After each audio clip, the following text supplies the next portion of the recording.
살아계신 하나님의 음성을 들으시기 바랍니다. 바울과 실로아노와 디모데는 하나님 아버지와 주 예수 그리스도 안에 있는 데살로니가인의 교회에 편지하노니 은혜와 평강이 너희에게 있을지어다. 우리가 너희 모두로 말미암아 항상 하나님께 감사하며 기도할 때 너희를 기억함은 너희의 믿음의 역사와 사랑의 수고와 우리 주 예수 그리스도에 대한 소망의 인내를 우리 하나님 아버지 앞에서 끊임없이 기억함이니 하나님의 사랑하심을 받은 형제들아 너희를 택하심을 아노라. 이는 우리 복음이 너희에게 말로만 이른 것이 아니라 또한 능력과 성령과 큰 확신으로 된 것임이라. 우리가 너희 가운데서 너희를 위하여 어떤 사람이 된 것은 너희가 아는 바와 같으니라. 또 너희는 많은 환난 가운데서 성령의 기쁨으로 말씀을 받아 우리와 주를 본받는 자가 되었으니 그러므로 너희가 마게도냐와 아가야에 있는 모든 믿는 자의 본이 되었느니라. 아멘. 네, 자리에 앉으시기 바랍니다. 오늘 우리가 함께 나눌 말씀의 제목은 말씀으로 본받는 관계, 두 번째 시간입니다. 말씀으로 본받는 관계. 그래서 우리가 지난 시간에 말씀을 받는 단계에 대한 이야기를 했죠. 말씀을 받는 단계. 여러분 기억하세요? 말씀을 받는 단계. 그것은 말씀을 우리가 먼저 받아들이기 위해서는 자신의 죄악된 본성을 말씀으로 극복해야 됩니다. 그러니까 내 죄악된 본성과 말씀이 늘 충돌할 때 말씀을 선택해야 말씀을 받는 게 되는 거죠. 또 하나는 세속적인 가치와 말씀에서 말하는 가치가 다르다는 것을 알 수 있죠. 그러니까 하나님의 말씀을 받을 때 좀 세속적인 가치, 내가 그동안에 익숙했던 그 관습이라든지 이런 것들에 대해서 말씀을 우선순위에 두고 그걸 내려놓을 수 있어야 됩니다. 그 다음에 세 번째는 말씀의 위대함을 확신하라라는 제목입니다.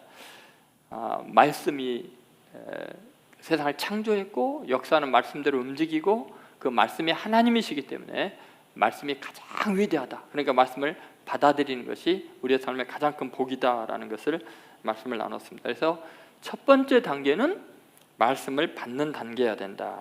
우리가 그리스도인의 관계는 말씀으로 서로 본받는 관계인데 첫 번째는 말씀을 받아야 된다.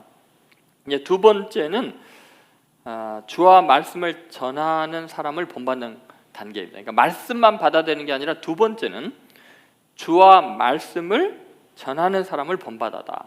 그러니까 여러분 하나님의 말씀을 받아들이는 것이 뭘로 나타나냐면요, 주님을 본받고 또 그 말씀을 전하는 사람을 본받을 때 그때 바로 하나님의 말씀으로 맺어진 관계가 될 수 있다는 거죠.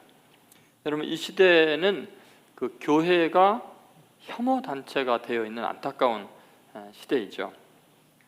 여러분 도대체 왜 교회가 이렇게 혐오 단체가 되어 있을까? 예전에 심지어 신천지보다도 이제 더 안 좋은 시선으로 교회를 보는 단계까지 와 있습니다. 그 원인에 대해서 특정한 정권이나 당의 어떤 그 모략으로 보기도 하고 또는 언론의 집요한 아주 오래된 그 계속된 교회에 대한 편견이 있었죠. 공격이 있기도 하고요. 또는 아주 의도적인 일부 반기독교적인 단체들의 그 음모와 소행으로 모함으로 해서 이렇게 되는 경향이 있습니다. 그런 것도 어느 일면 타당한 이야기입니다. 그런데 그리스도인들은 그거에 대해서 굉장히 생각을 다시 한번 해봐야 됩니다. 그리스도인들이나 목회자들의 반응이 이런 명확하게 표면적인 1차원적인 차원에서의 원인에 대해서 집중을 해서 굉장히 반감을 갖거나 증오를 갖거나 또 그 세상을 비판함으로써 억울함을 호소하는 경향들이 있고 심지어 어떤 데 보면은 안 좋은 말까지 과감하게 하는 경우도 있습니다. 그러나 그것은 대단히 큰 지금 실수를 하고 있는 것입니다. 그것은 정직하지도 못하고 그 본질을 회피하고 있는 정말 옳지 않은 반응이라고 할 수 있습니다. 어떤 의미에서는 영적인 시선을 가지지 못하는 것을 스스로 폭로하는 꼴이 되기도 합니다. 여러분 실제로 세상이 고의적으로 기독교를, 교회를 대적하기 위해서 모함을 하고 그렇게 안 좋은 이미지를 만들어 간다고 할지라도 우리는 하나님 앞에서 대단히 조심해야 합니다. 자신을 돌아보는 기회로 삼아야 되고 하나님의 엄중한 심판의 손길과 하나님의 지금 정죄하는 판단에 대해서 우리는 주목할 필요가 있습니다. 그러니까 세상이 우리를 어떻게 보느냐보다도 왜 세상이 그렇게 우리를 보는 것을 하나님이 허용하셨을까? 왜 세상을 통해서 하나님은 우리에게 이러한 안 좋은 평판을 내리게 하셨을까? 그것도 한번 생각을 해봐야 합니다. 여러분, 우리는요, 세상 사람들이 우리에 대해서 공정하지 못하고 정직하지 못한 것에 대한 그 분노와 그에 대한 지적을 함으로 인해서 우리가 의로워질 수 있다고 착각을 합니다. 여러분, 그것은 전혀 별개의 문제입니다. 세상이 우리에 대해서 잘못된 평가와 판단을 내릴지라도 그것은 그들의 문제입니다. 그들이 하나님 앞에 심판받을 문제이고 우리는 그들의 말을 통해서 하나님의 음성을 들을 수 있는 겸손함이 있어야 된다는 거죠. 여러분, 우리가 당하고 있는 사건이요, 절대적인 하나님의 주권과 섭리 안에 있다고 우리는 믿습니다. 여러분들 믿습니까? 여러분, 참새 한 마리도 그냥 떨어지지 않는 겁니다. 믿는 사람의 머리카락 하나도 상하지 않게 하시는 것이 하나님의 뜻입니다. 그런데 이렇게까지 교회가 지탄을 받는 것이 과연 하나님의 허락 없이 이루어질 거라고 생각하는 것은 하나님에 대한 모독이고 하나님의 전능하심, 그분의 다스림이시에 대한 불신앙이죠. 저는 세상이 교회를 공격하는 데는 교회를 향하는 하나님의 분명한 정죄와 심판의 손길이 있다고 믿습니다. 우리는 교회이기 때문에 모두 다 옳다고 생각하면 안 됩니다. 내가 크리스찬이기 때문에 내가 세상보다 의롭다고 생각해서도 안 됩니다. 하나님은 사랑하는 자녀가 진정으로 회개하고 돌이키고 새 사람이 되기를 원하시기 때문에 근실히 징계하시는 우리의 아버지이십니다. 여러분, 그것을 잊지 않아야 됩니다. 여러분, 구약 성경을 우리가 읽을 때 참 놀라운 점이 있습니다. 그것은 뭐냐면 구약 성경에 있는 내용이 내내 이방 족속들에게 이스라엘이 침략을 당하는 내용들입니다. 그럼 이스라엘 사람들 입장에서는 우리는 선민인데 왜 믿지 않는 저들에게 이렇게 공격을 당하고 침략을 당하고 노예살이 해야 됩니까? 자기네들은 의롭고 이방인들이 더 불의하지 않습니까? 라고 이야기를 합니다. 그러나 구약 성경의 아주 명백한 흐름, 계속된 강조된 이야기는 뭐냐면 이스라엘 백성들이 하나님의 백성이기 때문에 하나님께서 근실히 징계한다는 것입니다. 죄를 그냥 용납하지 않는다는 거예요. 세상 사람들과 같은 수준의 삶을 요구하는 게 아니라는 거예요. 그래서 하나님의 백성답게 거룩해야 한다는 것이죠. 여러분, 세상 사람들이 이스라엘을 공격하는 것이 세상 사람들이 이스라엘보다 의롭기 때문에 그런 건 아니에요. 세상은 더 악할지라도 하나님은 이스라엘에게 원하는 수준이 있는 거예요. 그러니까 하나님께서 이스라엘을 이방인들을 통해서 치는 거죠. 자, 이제 이렇게 생각합시다. 한 아버지가 회초리를 들고 자녀가 잘못했을 때 근실히 징계를 합니다. 그러면 여러분, 자녀가 회초리를 향해서 화를 내고 회초리를 부러뜨리고 회초리가 잘못됐다라고 말하면 되겠습니까? 그 회초리를 드신 분은 아버지입니다. 아버지의 마음을 생각하고 아버지가 왜 이 회초리를 들어서 나를 치는지. 회초리는 나같이 뭐 귀한 존재가 아니잖아요. 자녀가 훨씬 귀하지만 하나님은, 아버지는 회초리를 들어서 자녀를 징계하는 거예요. 회초리가 잘못한 게 아니라 지금 그걸 맡고 있는 자녀가 아버지 기대에 못 미치기 때문에 회초리를 든 겁니다. 하나님은 이방의 채찍을 들어서 늘 이스라엘 백성들을 근실히 징계했고 그것이 이스라엘 구약에 내내 계속된 겁니다. 신약에도 마찬가지입니다. 여러분, 우리가 하나님의 자녀이기 때문에 옳다고 생각하면 안 됩니다. 억울하다고 생각하면 안 됩니다. 지금 우리는 하나님께서 왜 예배를 중단케 하셨을까를 생각해 봐야 됩니다. 이사야서 1장에 보면 하나님은 이스라엘 백성들이 드리는 그 예배가 역겹다고 하셨습니다. 마당만 밟는다고 했습니다.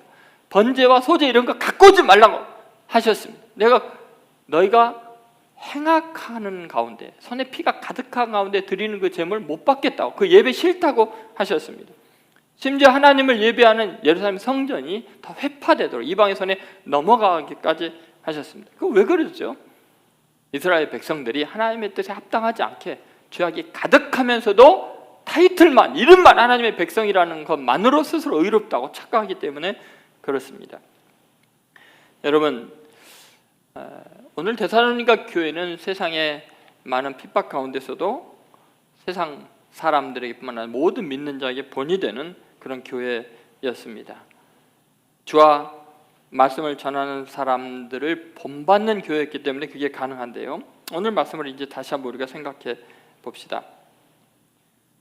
말씀을 받은 사람의 특징은 주님과 말씀을 전하는 사람을 본받는 사람들입니다. 여러분, 주님을 본받는다는 것은 이 말씀이 주님의 말씀이기 때문에 당연한 거 아니겠습니까? 우리는 보이지 않는 하나님을 본받는다고 할 때 우리의 시각적인 이미지로 주님을 닮아갈 수는 없어요. 하나님의 기록된 말씀, 하나님의 말씀대로 순종하고 말씀을 받아들이면 주님을 본받는 것이 됩니다. 그래서 우리는 늘 그렇게 생각하잖아요. 살아가면서 선택의 기로에 놓을 때 예수님이라면 어떻게 하셨을까? 예수님이라면 어떻게 하셨을까?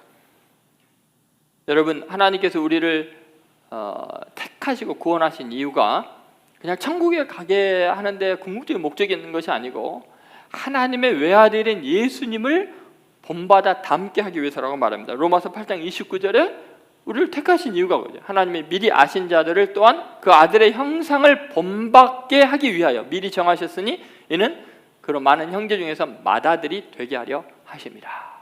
이렇게 이야기하시잖아요. 그 아들의 형상을 본받게 하기 위해서 우리를 구원한 겁니까? 그러니까 우리는 주님을 본받는 자가 되어야 됩니다. 예수님의 이미지, 예수님의 형상이 우리에게 다가와야 되죠. 그래서 예전에는 신앙생활 때 그런 이야기 많이 했어요. 작은 예수가 되자, 작은 예수가 되자. 여러분, 우리 예수님은 맏형이고 우리는 그의 동생들이 되어야 합니다. 그 아버지를 닮은 그런 존재가 되어야 합니다. 세월이 지나다 보니까요, 점점 제가 아버지를 닮아가는 것을 경험하게 됩니다. 정말 놀라운 사실이요. 저는 어렸을 때부터 외가댁을 많이 닮았다고 생각하는데 시간이 지나니까요, 저 손이 곰발바닥처럼 이렇게 손이 짧고 두꺼워지는 거예요. 옛날에는 얄쌍했는데 40이 되니까 아버지하고 똑같아지는 거예요. 손 모양이. 너무 놀랐어요. 근데 더 놀라운 것은 성격도 닮아가는 것을 제가 느꼈어요. 심지어 방귀 뀌는 것까지 닮아가더라고요.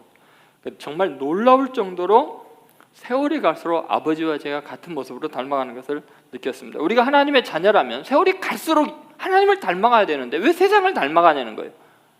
왜 하나님 아버지의 형상을 따라서 우리가 변화되지 않냐고, 왜 신앙생활을 오래 하는데 세속적인 탐욕이 가득하냐는 거죠. 왜 세속적으로 교만해지고 높아지려고 하고 많이 가지려고만 하냐는 거죠. 우리가 주님을 본받으려고 할 때 세상은 우리를 통해서 하나님 아버지의 모습을 보게 되죠. 세상에 속된 것이 가득한데 신성을 어디서 경험하냐고요. 그리스도인들이 주를 본받으려고 할 때 신성한 빛이 거기서 이게 삐져나오는 거죠. 아, 하나님이 계시나 보다. 저들을 보니까, 너무 거룩한 삶을 보니까, 너무 착한 삶을 보니까 아, 정말 하나님이 계신가 보다. 하나님이라면 아마 저런 분이었을 것 같아. 그런데 여러분, 우리가 하나님의 마음을 가진다는 거, 시각적으로 주님을 닮아간다는 게 참 어렵습니다. 그래서 우리는 주님을 본받을 때 가장 좋은 방법이 뭐냐면 주님의 말씀을 전하는 자들을 본받는 것입니다. 말씀을 전하는 사람, 다시 말해 믿음의 스승, 선배들의 삶을 본받는 것, 그것이 주님을 본받는 거죠. 그래서 6절에 주와 우리를 본받는 자 이렇게 나오죠. 말씀을 받아 우리와 주를 본받는 자가 되었으니, 이렇게 이야기를 하는 거죠. 주님을 본받는다는 게 뭐냐? 우리를 본받는 거다. 말씀을 전하는 우리를 본받는 거라는 거죠. 이 표현이 정말 대단합니다. 여러분, 바울은 늘 주님을 본받는 것 같이 자기를 본받으라는 이야기를 했죠. 바울은 자기 자신이 멘토가 되고 데살로니가 교인들이나 많은 자기가 복음 전하는 사람들이 멘티가 되어서 깊은 유대 관계 속에 있었습니다. 이것은 그 구약부터서 계속 내려오는 전통입니다. 예를 들어서 여호수아에게는 모세라는 자기에게 말씀을 전해준 멘토가 있었죠. 여러분, 엘리사에게는 누가 있었죠? 엘리야라는 자기에게 말씀을 가르쳐준 스승이 있었습니다. 여러분, 바울에게는 바나바라는 아주 훌륭한 스승이 있어서 바울이라는 존재가 위대하게 쓰임받을 수 있었습니다. 근데 여러분, 여기서 굉장히 중요한 것이 있습니다. 예를 들면 엘리사 보면 엘리야보다도 엘리사가 훨씬 위대한 일을 많이 행합니다. 다시 말해서 엘리야가 뛰어나기 때문에 모든 면에서 엘리사보다 훌륭하기 때문에 그를 본받는 게 아니에요. 하나님의 말씀을 전해주기 때문에 엘리사는 엘리야를 끝까지 따라가고 순종하고 본받았던 거죠. 여러분, 바나바와 바울 누가 더 많은 사역을 했어요? 바울이 훨씬 많은 일을 했지만 바나바가 모델이 되었던 거죠. 바나바보다 바울이 더 유명하지 않습니까? 그래도 바울이 있기 위해서는 바나바라는 말씀을 전하고 추천해 주는 사람이 있었기 때문에 가능하죠. 그런 의미에서 고린도전서 4장 16절에 보면 바울이 이런 말씀을 합니다. 같이 읽어보겠습니다. 그러므로 내가 너희에게 권하노니 너희는 나를 본받는 자가 되라. 너희는 나를 본받는 자가 되라. 이렇게 이야기를 하죠. 하나님의 말씀을 전하는 나를 본받으라. 이렇게 이야기합니다. 여러분, 고린도전서 11장 1절에 보면 내가 그리스도를 본받는 자가 된 것 같이 너희는 나를 본받는 자가 되라. 자, 내가 그리스도를 본받는 것처럼 너희는 나를 본받는 자가 되라. 이렇게 이야기합니다. 여러분, 이 본받는 사람, 이 본받는다라는 단어는 미메오마이라는 헬라어가 쓰였고요. 이것은 이제 모방하다, 따르다라는 뜻이 있습니다. 모방하고 따르다. 근데 여러분, 도대체 바울을 뭐를 모방하고 뭐를 따른다는 걸까요? 여러분, 바울이 삶 전체를 본다면 핍박자였습니다. 그리고 나중에 구원받은 다음 변화된 다음에도 여전히 혈기가 있어서 자기의 스승인 바나바에게 대들고 떠나기까지 할 정도로 나중에 회개했습니다만, 그리고 바울이 자기 자신을 돌아보니까 예수 믿은 이후에도 자기는 혈기가 있는 거예요. 그러니까 나는 만삭되지 못하여 앉아갔다. 나는 죄인 중에 괴수라는 고백은 그냥 꾸며낸 이야기가 실제로 자기의 본성 속에 있는 죄성과 오호라 나는 공고한 사람이라 이 사망의 몸에서 누가 나를 건져내려 할 정도로 자기에게는 온전하지 못한 것을 자기 스스로 알고 있었어요.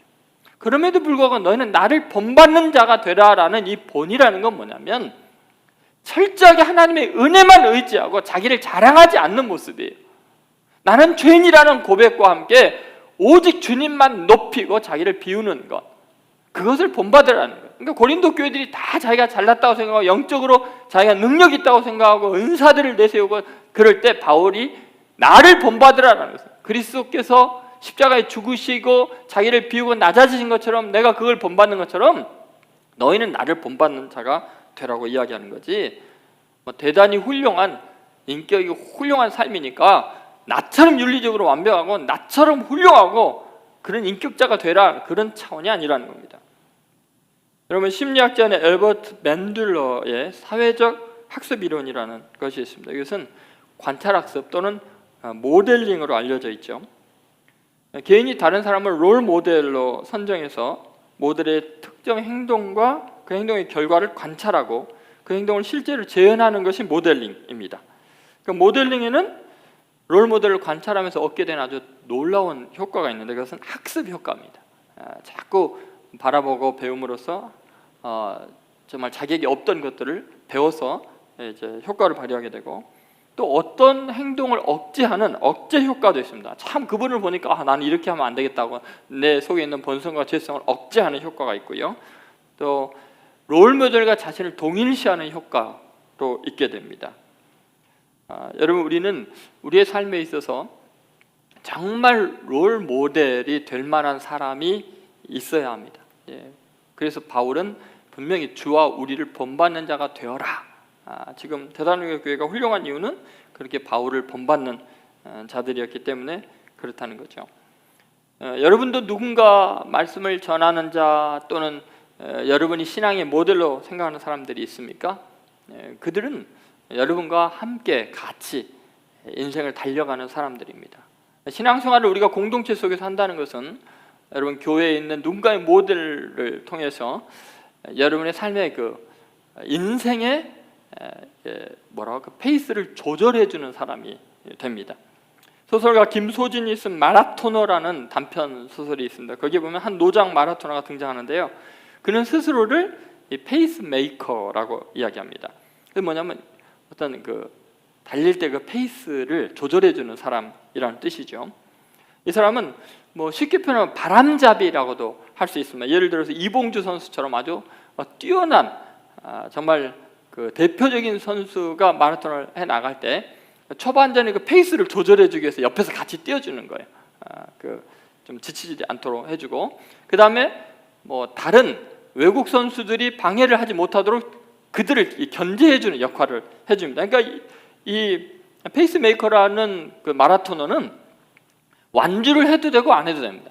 그러니까 자기 자신의 성공을 위해서 존재하는 게 아니라 그 누군가가 완주하고 1등할 수 있도록 옆에서 같이 뛰어주는 사람입니다. 근데 이것이 바로 페이스메이커의 특징이죠. 여러분, 어쩌면 우리가 본받는 사람들의 역할이 그런 것 같습니다. 나의 바람잡이가 되어주는 사람, 내 페이스를 조절해주는 사람, 나와 함께 완주해주고 또 다른 사람들을 막아주지만 내가 그를 바라보고 내 속도를 조절할 수 있고 내 인생의 방향을 쉽게 포기할 수 없는 그 누군가가 옆에 있다는 것이 얼마나 중요한지 모릅니다. 바울은 그런 사람이 되기를 원했고 또 데살로니가 교회는 바울을 바라보면서 자신들의 신앙을 묵묵히 그 길을 달려갔던 거죠.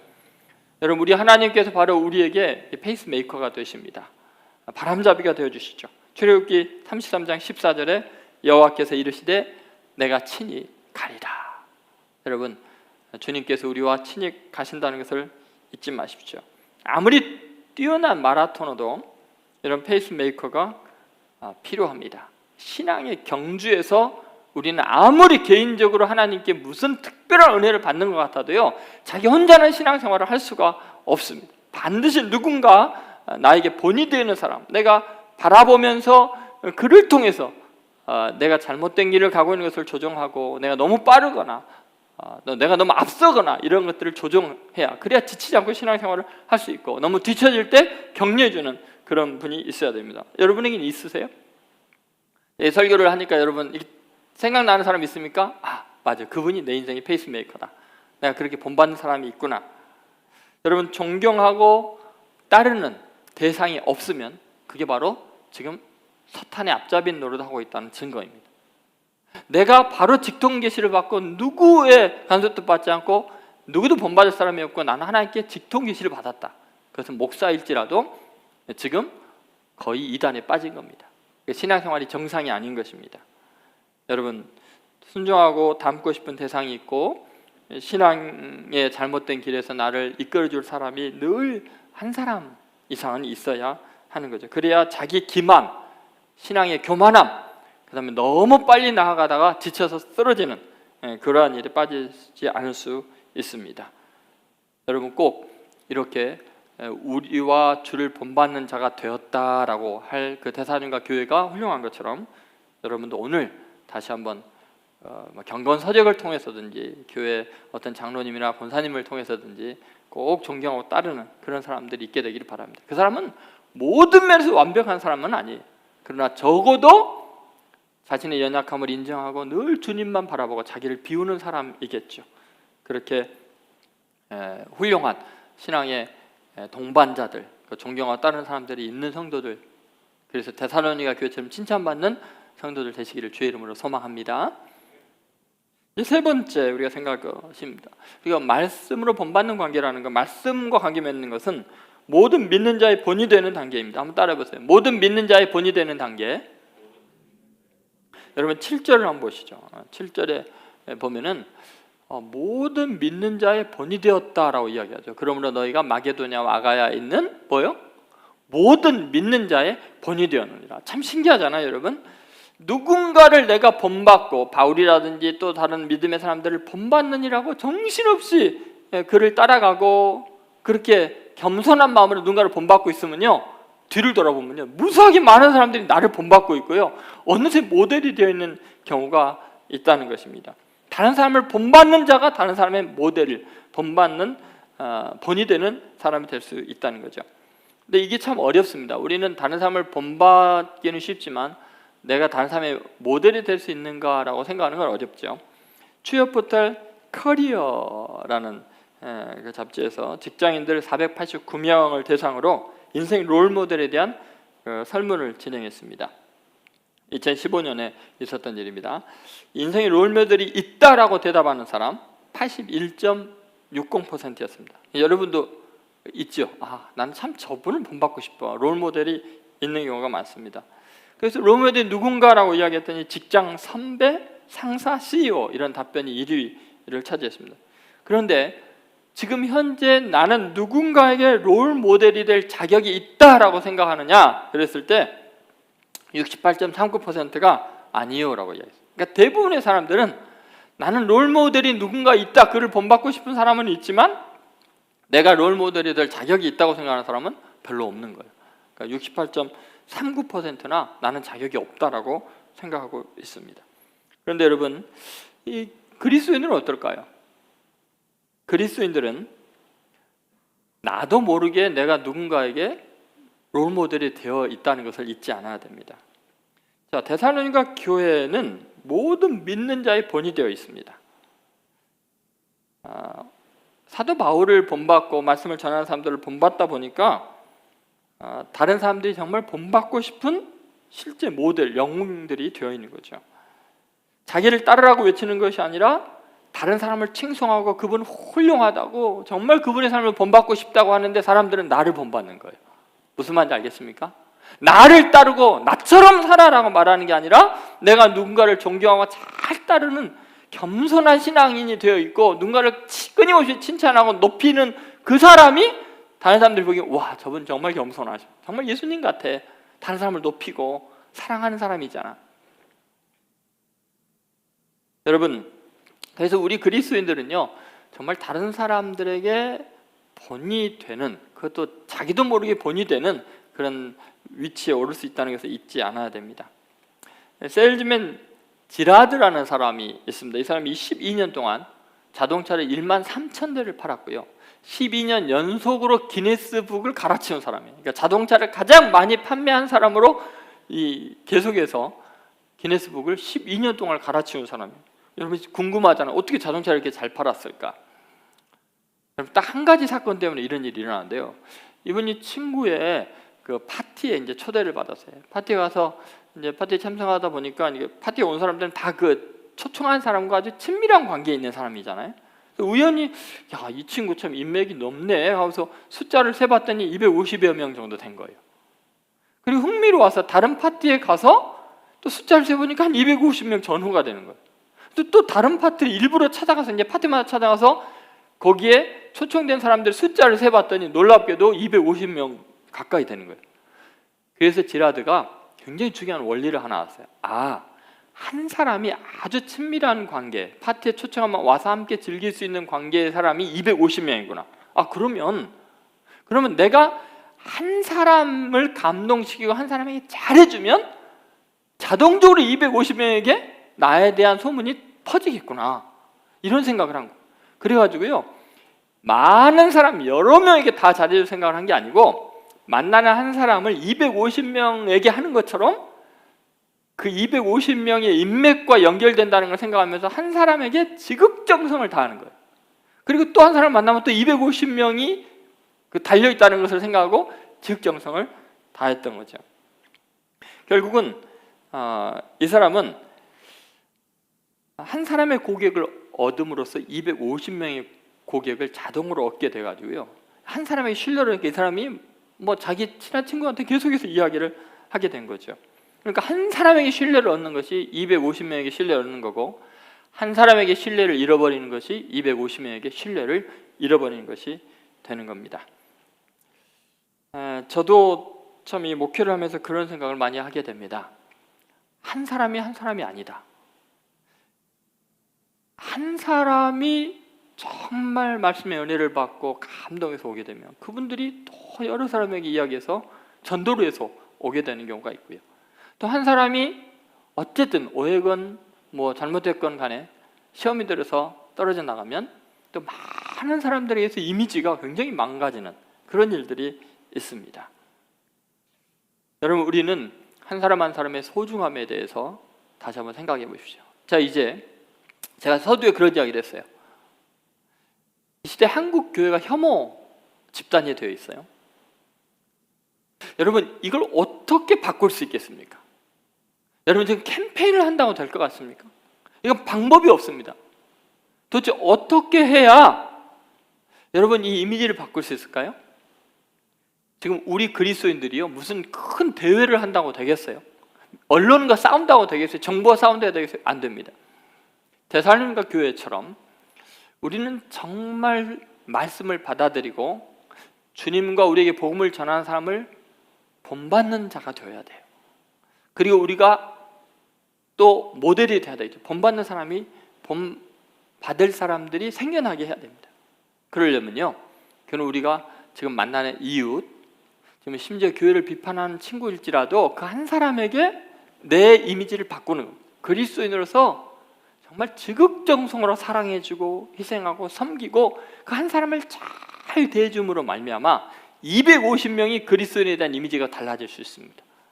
그렇게 한 사람 한 사람 그리스도인들이 다른 사람들에게 본이 되는 감동을 주는 삶을 산다면 아마 불과 몇 년 안에 기독교에 대한 이미지는 자동으로 달라지게 되어 있습니다.